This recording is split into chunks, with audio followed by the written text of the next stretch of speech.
Friends, ನಾನೇ ಇಷ್ಟು ದಿವಸ ವಿಡಿಯೋ ಎಲ್ಲ ಅಪ್ಲೋಡ್ ಮಾಡ್ತಿದ್ದೆ ಫ್ರೆಂಡ್ಸ್. ತುಂಬ ದಿನದ ನಂತರ ನಿಮ್ಮ ಜೊತೆ ಮಾತಾಡೋಣ, ಒಂಚೂರು ಏನಾದರೂ ಹಂಚ್ಕೊಳ್ಳೋಣ ಅಂತ ಇವತ್ತು ಫೇಸ್ ಹೊತ್ತಿದೆ ನಾನು ಬರ್ತಾ ಇದ್ದೀನಿ ಫ್ರೆಂಡ್ಸ್. ಆ್ಯಕ್ಚುಲಿ ನನ್ನ ವಾಯ್ಸ್ ಚೆನ್ನಾಗಿಲ್ಲ ಫ್ರೆಂಡ್ಸ್, ಎಲ್ಲರೂ ನೋಡಿ ನಗೆ ಆಡ್ತಾರೆ, ಅದಕ್ಕೆ ನಾನು ಯಾವತ್ತೂ ಮುಖ ತೋರಿಸ್ಕೊಂಡು ವೀಡಿಯೋ ಮಾಡೋದಿಲ್ಲ ಫ್ರೆಂಡ್ಸ್. ಏನೋ ನನ್ನ ವೀಡಿಯೋ ಅಷ್ಟೊಂದು ಚೆನ್ನಾಗಿರಲ್ಲ, ಬಟ್ ಏನೋ ನನ್ನ ಮನಸ್ಸಿಗೆ ಬಂದಾಗ ನಾನು ಬೇಜಾರಾದಾಗೆಲ್ಲ ವೀಡಿಯೋ ಮಾಡ್ತಾಯಿರ್ತೀನಿ. ನೀವು ಲೈಕ್ಸ್ ಕೂಡ ಮಾಡಿದ್ದೀರ, ಕೆಲವು ಸಬ್ಸ್ಕ್ರೈಬ್ ಕೂಡ ಮಾಡಿದ್ರೆ ನನಗೆ ತುಂಬ ಖುಷಿಯಾಗುತ್ತೆ ಫ್ರೆಂಡ್ಸ್. ಹಾಗೆ ಮುಂದಿನ ದಿನಗಳಲ್ಲಿ ಕೂಡ ನನಗೆ ಸಪೋರ್ಟ್ ಮಾಡ್ತಾಯಿರಿ, ಲೈಕ್ಸ್ ಕೊಡ್ತಾಯಿರಿ, ಕಮೆಂಟ್ ಮಾಡ್ತಾಯಿರಿ ಫ್ರೆಂಡ್ಸ್.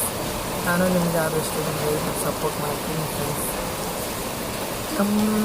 ಇವತ್ತು ನಾನು ನಮ್ಮ ಊರಲ್ಲಿ ತುಂಬ ಮಳೆ ಬೀಳ್ತಾಯಿದೆ ಫ್ರೆಂಡ್ಸ್, ನೋಡೋಕ್ಕೆ ಆಗ್ತಾಯಿಲ್ಲ, ನಮ್ಮನೆ ಮಳೆ ಬೀಳ್ತಾಯಿದೆ.